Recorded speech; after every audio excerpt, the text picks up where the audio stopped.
7차 시입니다. 5강 현대적 원자 모형과 전자 배치. 요거는 이제 그 전에 배운 전자 모형 세 가지. 단순하게 그림은 돌턴, 그 다음에 톰슨, 이거 사람 얼굴 됐노. 그 다음에 확대해서 그리면 되네. 다시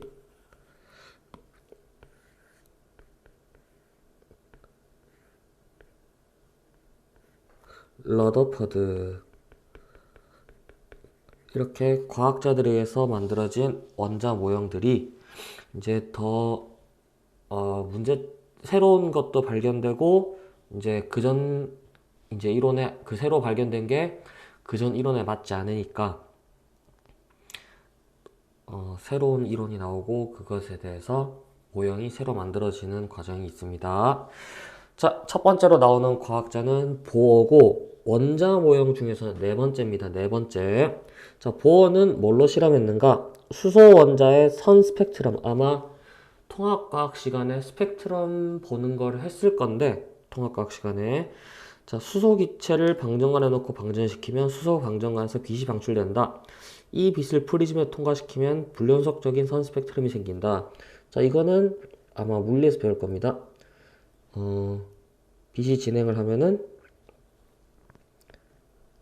굴절이 일어나죠. 근데 이 굴절이 일정하게 되는 게 아니라 파장에 따라서 서로 다른 빛이 서로 꺾이는 각도가 달라집니다. 그래서 이게 이거 이렇게 그리면 좀 애매한데, 크게 해서 파장에 따라서 꺾이는 정도가 달라지는데, 그래서 들어왔다가 요렇게 나가면서 이제 가시광선에 한해서, 어차피 사람이 볼 수 있는 가시광선이니까 가시광선에 한해서 뭐 빨주, 노초, 파남보 이런 식으로 색깔이 나눠져 보이게 되는데, 색깔이라고 하면 그냥 단순히 그냥 빨주, 노초, 파남보 요렇게 7가지 색깔만 있는 게 아니라, 이게 그냥 그라데이션처럼, 이거 표현할 수가 없네. 그라데이션처럼 쫙 펼쳐진 거를 볼 수가 있습니다. 그냥 일반 햇빛을 프리즘으로 보게 되면은 이렇게 무지개가 그라데이션 된 것처럼 쫙 된 거를 볼 수 있는데, 수소로 실험을 하니까 어떻게 되었냐? 자, 여기 결과를 그림으로 그릴 필요 없이 밑에 보고 합시다. 자, 이거 원리는 전자가 에너지를 흡수하여 에너지가 높은 상태로 되었다가 다시 에너지를 방출하면서 에너지가 낮은 상태로 되기 때문이다. 이건데, 요거는, 자, 전자 껍질에 대해서 아마 배웠을 거, 통합과학 수준에서 얘기합니다. 전자 껍질에 대해서 배웠을 거고, 각 껍질에 이제 전자들이, 다른 색깔로 합시다. 전자들이 그 껍질 위에서 원운동을 하고 있다. 이렇게 배웠을 겁니다. 근데 이제 여기가 이 운동하는 전자가 특정한 에너지, 이거 에너지입니다. 에너지를 받게 되면은 그 에너지만큼 이렇게 위로 올라갈 수 있고, 이것을 우리가 전자의 이동이라고 생각하면 됩니다. 전이라는 표현을 써서 이야기합니다. 다른 kop질로 이동할 수 있습니다. 그리고 전자가 이렇게 저 에너지를 흡수한 상태를 우리가 들뜬 상태라고 그러고, 에너지 면에서 가장 안전한 이거 반대 상태를 바닥 상태라고 하는데,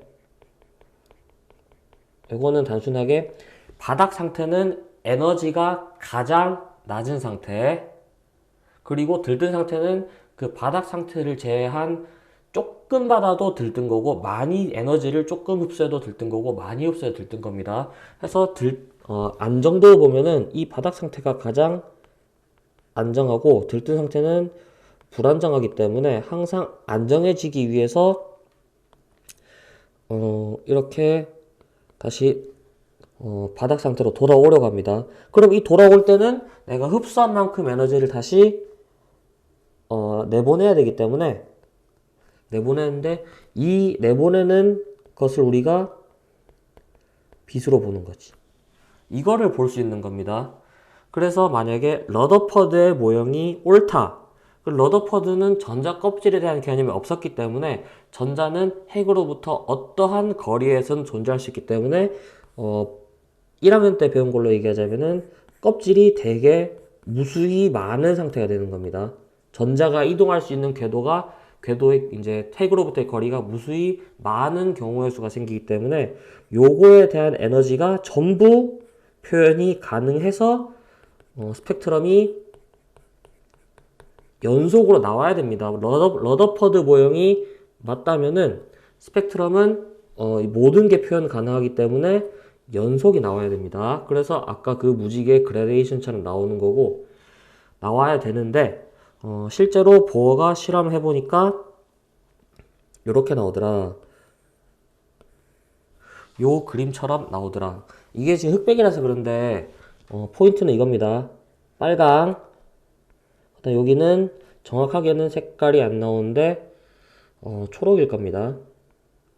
그러니까 딱 초록이라고 녹색이 아니고 녹색 계열의 빛인 겁니다. 그리고 이쪽은 파랑인데 그리고 이거 보라. 딱 4개의 선만 나왔다. 러더퍼드가 맞다면 분명히 연속이 나와야 되는데 지금 선이 4개밖에 안 나왔어. 이거는 뭔가 러더퍼드의 이론에서 뭔가 잘못된 게 잘못 파악하고 있는 게 있을 거다라는 생각을 할 수가 있습니다. 그래서 이제 보어가 새로 설명하기 위해서 만들었다. 자, 갈로 2번입니다. 밑에 수소 원자의 불연속적인 선 스펙트럼, 그러니까 위에 있는 저 4개밖에 안 나오는 걸 설명하기 위해서 새로운 모형을 제안하였다. 이게 보어의 원자 모형이고 여러분이 통합과학 때 배운 중학교 때 배우고 통합과학 때 배운 288 요겁니다. 그래서 전자는 여기 포인트. 자, 전자는 원자핵 주위에 일정한 궤도를 따라 원운동하며 불연속적인 전자의 궤도를 전자 껍질이라고 한다. 새로운 용어가 나옵니다. 그러니까 특정한 핵 주위에 전자가 무작위로 돌고 있는 게 아니라 특정한 궤도가 있고 그 궤도에서만 움직이는 겁니다. 그리고 그 궤도를 전자 껍질이라 하고 전자 껍질의 에너지 준위는 전자 궤도가 불연속적이니까 에너지 준위는 불연속적이다. 자, 에너지 준위라는 용어가 여기 나오는데 여기는 안 적혀 있는데 그냥 그 궤도가 가지고 있는 에너지의 크기라고 생각하면 됩니다. 왜냐면은 2단원에 계산 문제가 나오면은 요거 계산하는 거 나오기 때문에 에너지의 크기 계산할 수 있으면 됩니다. 그리고 이름을 어떻게 붙였냐? 핵에 가까운 쪽부터 K, L, M, N. 그 뒤에 N은 1, N은 2 나오는 거는 그 이후에 이제 양자수라는 개념이 포함되면서 이제 넣으면 되는데 여기서 같이 설명되죠. 이때 N은 주양자수라고 하는데 지금은 그냥 첫 번째 껍질, 두 번째 껍질 할 때 그 첫 번째, 두 번째 숫자를 나타낸다고만 생각하면 됩니다. 양자수는 뒤에서 배웁니다. 수소 원자에서 전자 껍질의 에너지는 주양자수에 의해서 결정된다. 이거 중요하거든. 왜냐면은 공식이 있습니다. 자, 이거 외울 필요 이렇게 외우면 안 됩니다. 어쨌든 시험 문제에서는 이 1312라는 숫자 때문에 외우지 말라는 건데 숫자는 계산할 때 수능에서 빠르게 계산을 못 시키기 때문에 잘 안 나옵니다. 그래서 상수 K로 적어서 나오기 때문에 이렇게 외우면 됩니다. 그냥. 그래서 어떻게 나오냐 문제에서 그러니까 만약에 K가 안 나올 때 단 이게는 마이너스 n 제곱분의 뭐 K이다, 뭐 T이다, R이다 뭐 나오고 뭐 어렵게 될 것 같으면 진짜 1312 숫자를 주기 때문에 외울 필요가 없고 숫자는 외울 필요 없고 식 자체를 외우면 되는 겁니다. 식 자체를. 그래서 이렇게 볼 수 있고 아까 저 위에 전이 설명할 때 이 껍질 사이를 이동하기 위해서 필요한 에너지 계산을 여기서 할 수 있는 겁니다. 그래서 에너지를 계산하면은 나중에 에너지에서 처음에 에너지를 빼주면 됩니다. 근데 이게 웃긴 게 이거 계산해보면 알겠는데, n이 1인 곳에서 n이 2인 곳으로 간다고 해봅시다. 그러면은 나중이 E2고 처음이 E1이니까 이렇게 계산해주면 되는데, E2는 마이너스 2제곱분의 K고 빼기 마이너스 1제곱분의 K가 되니까 이거 계산하면 마이너스 4분의 3K가 되거든요. 에너지 값에 마이너스, 어이구, 지워지는. 에너지 값에 마이너스가 붙었는데, 요게 방출을 의미하는, 그러니까 에너지에서 플러스 마이너스 부호는 양음의 의미가 아니고, 우리가 에너지 측정하는 물질이 가진 에너지가 더 늘어났냐, 더 줄어들었냐. 그러니까 흡수했으면 늘어났고, 방출했으면 줄어들었으니까, 마이너스는 방출했다. 그러니까 전자가 가진 에너지가 줄어들었다. 신나. 나 계산 자체를 잘못했네.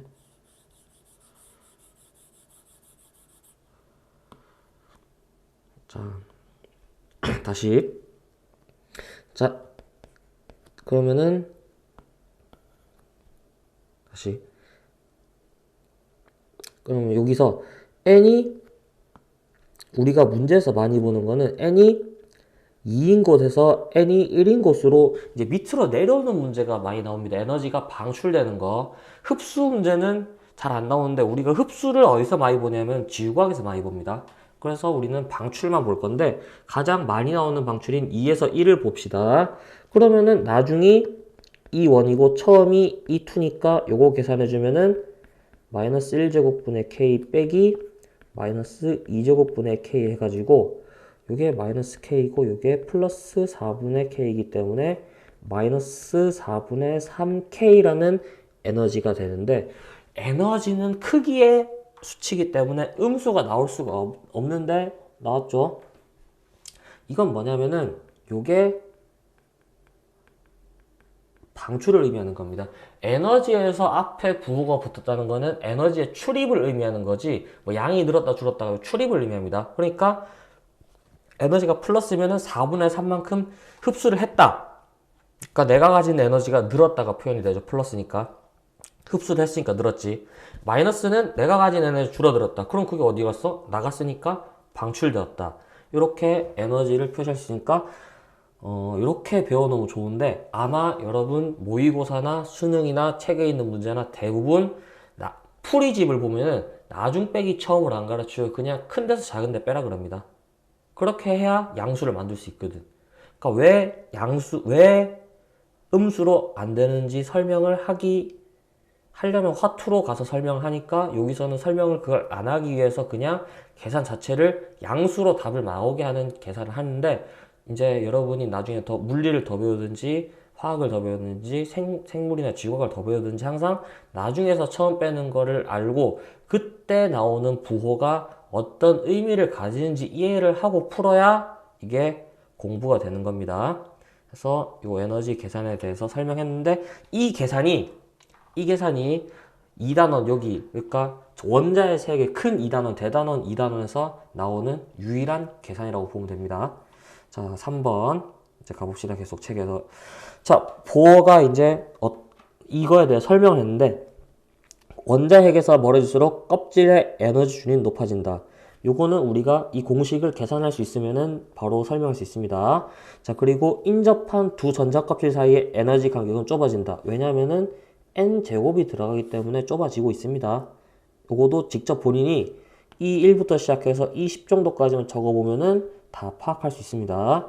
자, 그리고 전자가 원자에게 가장 가까운 전자 껍질에 존재하는 상태. 요거는 빼고, 자, 에너지 준위가 가장 낮아서 안정한 상태를 우리가 바닥 상태라고 하고, 그 다음에 이거보다 높은 데로 올라갔어. 위로 올라갔다는 얘기는 불안정한 상태고, 이걸 우리가 들뜬 상태라고 한다. 아까 처음에 설명한 두 가지 개념이었습니다. 4번. 전자는 같은 껍질에서 운동할 때 에너지를 흡수하거나 방출하지 않는다. 이거는 조금 물리학에 위배되는 거죠. 운동하는 물체가 에너지를 소모하지 않는다는 얘기는 안 되지만, 자, 이건 왜 그럴 거라 생각하냐면은, 자, 원운동을 하는데 에너지 소모하면은 얘가 점점 힘을 잃고 안으로 빨려 들어가서 소멸하게 됩니다. 그러니까 물리학을 적용하면은 이렇게 되기 때문에 그런 거를 원천 차단하기 위해서 원자의 세계는 전자는 조금 우리가 알고 있는 물리학과 다르게 움직인다. 이렇게 얘기했다고 이해하면 되는데 수능에 나올 정도로 중요한 얘기는 아닙니다. 이거는. 자, 그 다음에 전자가 다른 껍질로 전이될 때는 요게 더 중요하지. 이게 전이에 대한 내용이고 좀 전까지 계속 설명하는 그 에너지 계산하는 그 문제입니다. 여기까지. 그거에 대해서는 알고 있어야 됩니다. 전자가 다른 전자 껍질로 전이될 때 두 전자 껍질의 에너지 차이만큼의 에너지를 흡수하거나 방출한다. 자, 5번. 빛 에너지와 파장은 반비례한다. 이거도 아마 통합각 맨 초반에 했을 건데 아까 줄창 쓰던 거 그리고 이게 이렇게 되는데 자, 이거 어디서 나왔냐면은 자, 이거는 아마 물리를 배우거나 이제 좀 더 고급적인 걸 배우면은 이해를 할 수 있을 건데 H는 상수입니다. 플랑크 상수였나. 그래서 얘는 그냥 무시합시다. 우리는 화원은 상수를 안 봅니다. 그럼 상수를 빼버리면은 에너지는 이거 진동수인데 적어줘야지. 자, 진동수에 비례하고 그 다음에 람다분의 이 C도 얘 광속이거든요. 광속 빛의 속도 얘도 상수입니다. 3 곱하기 10의 8승 미터 퍼 세컨드. 자, 그래서 그거도 빼면은 이제 이렇게 되는데 이 람다라는 기호가 파장입니다. 그래서 이거도 외워놔야 되는데 이거는 쉽습니다. 에너지는 진동수에 비례하고 파장에 반비례한다. 그게 여기 나오는 빛에너지와 파장은 반비례한다. 그러니까 통합과학에서 배운 개념을 그대로 다 들고 올라와야 과학원을 할 때 어떤 과목이든 다 할 수 있고 거기서 이제 다 배운 거를 틀어 들고 올라가야 또 다 할 수 있고 그거를 가지고 대학을 가야 대학에서 어버버하지 않고 수업에 잘 들을 수 있습니다. 자, 그 다음에 전자가 전이할 때 방출하는 에너지가 클수록 파장은 짧다. 그리고 에너지 작을수록 파장은 길다. 자, 이렇게 나오는데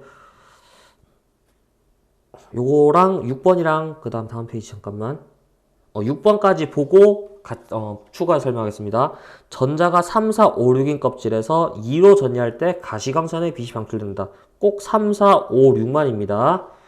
그리고 2로 가야 됩니다. 자, 요거는 페이지를 추가해가지고 자, 전자 전이에 대해서 배울 건데 n이 1인 곳으로 오는 것들이 이제 2, 3, 4, 5, 6 쭉쭉쭉쭉쭉 가능해서 무한대까지 가능합니다. 그 다음에 n은 2로 오는 것들이 이제 n은 3, 4, 5, 6이 있고 또 2로 오는 것들이 이제 7부터 시작해서 쭉쭉쭉쭉 무한대가 있습니다. 그 다음에 n이 3, 요거는 그냥 4, 5, 6, 7 이런 식으로 쭉쭉쭉 가는데 자, 요렇게 4개로 구분 지은 게 뭐냐면은 이전 교육 과정에서 빛을 구분할 때 배운 게 있습니다. 우리가 이제 빛을 배울 때 가시광선이 있고 여기 왼쪽부터 합시다. 빨주, 노초, 파남, 보라색 해갖고 보라색의 바깥쪽 보라색은 한자로 자고 바깥에 외실 쓰니까 보라색 바깥쪽의 빛이라 그래서 자외선이라는 용어를 씁니다. 그 다음에 빨간색 적이고 빨간색보다 바깥에 있으니까 여기가 적외선이라는 용어를 씁니다. 자, 요때 왜 이렇게 끊어놨냐면은 자, 간단하게 요거 하나 봅시다. 일단은 위에 n은 1로 가는 것부터 봅시다. 자, n이 1인 곳으로 갈 때 가장 에너지가 큰 거는 n이 무한대에서 1인 거고 그 다음에 n이 가장 에너지 작은 것은 2에서 1로 가는 겁니다. 그러니까 에너지 준위를 딱 봤을 때 여기가 무한대, 여기가 2, 여기가 1. 좀 비율이 안 맞긴 한데 비율 맞추려면은 한 이 정도 돼야 됩니다. 자, 거기서 이제 2에서 1, 무한대에서 1, 요거의 에너지를 구해보면은, 자, n은 무한대에서 1로 가는 에너지를 구하면은, 요거 나중 빼기 처음 빼기 0. 왜냐면은, 여기서 무한대분의 k이기 때문에 0인 겁니다. 그럼 요거는 마이너스 k. 그러니까 요 에너지는 k입니다. k. 그 다음에 2에서 1은 아까 했으니까 그대로 적습니다. 4분의 3k. 요렇게 나오는 것들을, 그러니까 이 1로 전이하는 모든 전자의 이동에 대해서 에너지를 다 구해서 앞에 배운 그 식에다가 집어넣으니까 얘들은 어떤 빛의 파장이 나왔냐면은 자외선의 파장이 나왔습니다. 자외선. 그 다음에 이제 두 번째로 갑니다. 2로 가는 거. 2로 가는 것들. 자, 또 이제 무한대. 그 다음에 2, 1. 봅시다. 이거 아니다. 2가 아니고 이제 좀 3 하고 2. 이렇게 했을 때 이번에도 얘네 둘을 비교해 보니까 무한대에서 2 하면은 얘는 4분의 1K가 나오고 3에서 2 하면은 9, 4, 36, 36분의 5K가 나옵니다. 그래서 이 두 빛에 대해서 분석을 해보니까, 파장을 해보니까 얘는 자외선의 파장이 맞아. 근데 얘가 가시광선이야. 그거도 빨간색의 빛이더라. 그래서 그거를 이제 하나하나 해보니까 얘네들이 가시광선이고 얘네들도 자외선. 3에 대해서는 적외선입니다.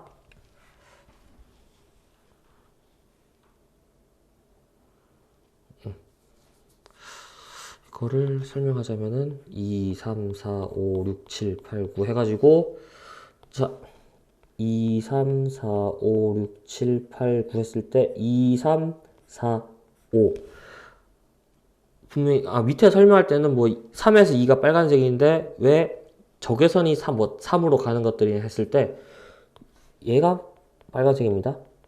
3에서 2 그러니까 4에서 2, 5에서 2, 6에서 2는 지금 빨간색보다 에너지가 더 큰 것들이야. 그러니까 에너지는 이쪽으로 갈수록 커집니다.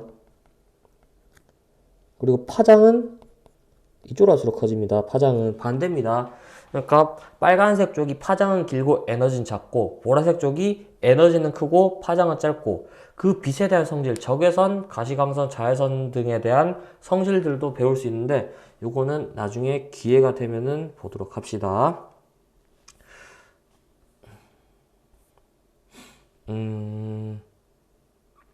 오케이. 그리고 이거는 이제 안 나올 것 같은데 자 1로 전이하는 것도 우리가 계열이 있는데 이걸 이제 찾은 과학자들 이름 붙여서 라이먼 계열이라고 부르는 게 있고 그 다음에 2로 전이하는 것들이 발머 계열이 있고 3회로 전이하는 것들이 파셴 계열이라고 있는데 이거 지금 안 나오는데 혹시나 싶어서 얘기합니다. 이거는 안 나올 겁니다. 뭐 옛날에는 앞글자 따서 자라, 가발, 적파 이래 외웠는데 뭐 있게 나오겠어 뭐. 자, 이제 돌아와 봅시다. 그래서 보어가 이제 원자 모형을 바꾸죠. 러더퍼드처럼 원자 핵은 그대로 가지고 있으나 전자들이 멋대로 운동하는 게 아니라 뭐야? 그 일정한 궤도, 전자 껍질을 가지고 거기서만 원운동을 하는 지금 우리가 배우는 형태의 원자 모형을 만들어냈습니다. 자, 근데 이 뒤로 가면 현대적 원자 모형이라고 새로운 모형이 또 나와. 그러니까 이거는 분명히 보어도 뭔가 잘못된 게 있으니까 새로운 게 나왔을 건데 우리는 보어로 배우는 이유는 그냥 가르치기 편해서입니다. 배우면은 이거 진짜 완전 수학의 세계인데 얘는 현대적 원자 모형 그러니까 물리에서 양자 머식이 들어간 것들이라고 생각하면 되는데 그러니까 뭐냐면은 원자의 세계를 숫자로 표현하는 학문입니다. 숫자로 양자. 그러니까 우리가 이게 어떤 입자를 양을 가진 입자로 새로 표현해가지고 그거를 이제 계산해서 얘의 존재에 대해서 탐구한 학문인데 어쨌든 그거에 필요한 학문은 두 가지입니다. 미적과 기하 벡터 둘 다 할 줄 알아야 여기를 파고들 수 있습니다. 자, 요거 윗부분에 이제 왜 이게 나오게 됐는가까지만 보고 이번 시간 끝냅니다. 자, 현대적 원자 모형의 등장 배경. 자, 보호 모형의 한계. 요거 좀 꽤 자주 나오니까 한번 보도록 합시다. 보호 모형이 왜 안 되는가? 자, 보호 모형은 수소 원자의 스펙트럼은 기가 막히게 잘 설명할 수 있다. 왜냐하면 실험 이걸로 했으니까 전자가 한 개라서 그렇습니다.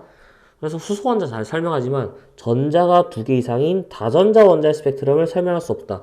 이건 왜냐면은 전자와 핵 사이의 상호작용만 보면 됐었는데 수소는 전자가 두 개 이상이면은 전자와 핵 사이의 상호작용 말고도 전자와 전자 사이의 상호작용도 봐야 되기 때문에 에너지 면에서 약간씩 어긋나는 게 생깁니다.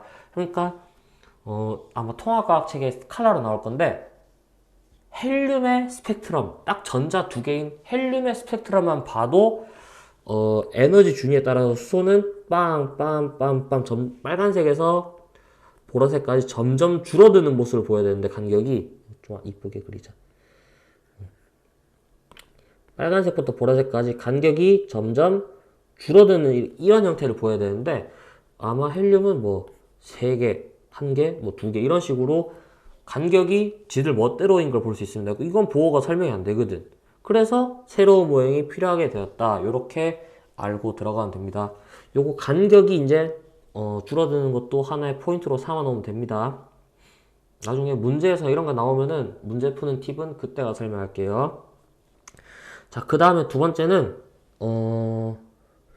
이거는 그 과학 교무실 보면은 들어오기 전에 칠판이 있는데 바깥에 게시판이 있는데 밑에 보면은 프린트로 돼 있는 코팅된 프린트가 있는데 그게 이제 이 단원의 기본 지식입니다. 과학자들이 어떤 노력을 해서 이 단원을 만들어냈는가 노력을 안 했으면 좋으련만. 자, 그래서 요거는 2번은 하이젠베르크라는 과학자가 불확정성 원리라는 이 불확정성 원리라는 것에 대해서 설명할 건데 우리가 간단하게 얘기해서 비행기를 생각하면은 날아가는 비행기를 보면은 GPS로 이제 얘들의 위치를 다 파악할 수 있기 때문에 어느 시간에 어느 방향으로 어떤 속도로 진행하고 운동하고 있다라는 것을 파악이 충분히 가능합니다. 왜냐면 우리 눈에 보이니까. 근데 눈에 보이지 않게 엄청 작은 전자는 어떻게 운동을 할 것인가 라고 해서 요거를 쉽게 설명하자면은 자, 전자가 움직이는 우리가 눈으로 볼 수 있는 현미경이 있다고 가정하고 현미경으로 사진을 딱 찍었어. 전자가 여기 까꿍하고 나타났는데 그러면은 이 전자는 여기 뭐 어느 시간대에 여기 있었다. 어느 위치에 있었다. 라고 해서 위치를 알 수 있죠. 사진을 찍었을 때. 근데 위치를 확정 지어 버리니까 얘가 어디로 운동하고 있는지 기억이 안 나. 위에서 오고 있었는지 밑에서 올라오는지 왼쪽으로 가는지 모르게 운동을 알 수가 없고 그래서 우리가 동영상으로 보도록 하겠습니다. 그래서 동영상을 보니까 전자가 휙 날아가는 궤적이 찍혔어. 그래서 전자의 운동을 우리가 얘가 이렇게 하고 있었구나 찾았는데 얘 지금 어디 있음? 위치를 알 수가 없게 되는. 그러니까 위치와 운동량에 대해서 하나를 확정 지어 버리면은 다른 것을 알 수가 없어지는 이것을 불확정성 원리라고 그러고 여러분한테 설명하자면 훨씬 더 많이 들어본 거는 슈레딩거의 고양이 사고 실험인데 고양이를 실제 실험한 게 아니고 그냥 임의로 가정을 한 거죠. 머릿속으로 생각을 한 건데 그거는 인터넷 찾아보면 나옵니다. 그거에 대해서 그러니까 하나를 우리가 확정 지어 버리면은 어쩔 수 없는 상황이 되는 그런 거기 때문에 요 관로 1번에서는 한계가 훨씬 더 중요하고 2번은 그냥 이렇게 돼서 나오게 되었다. 그러니까 새로운 모형이 더 나오게 되었다. 해서 이렇게 알고 있으면 되겠습니다. 자, 오늘은 여기까지 하도록 하겠습니다.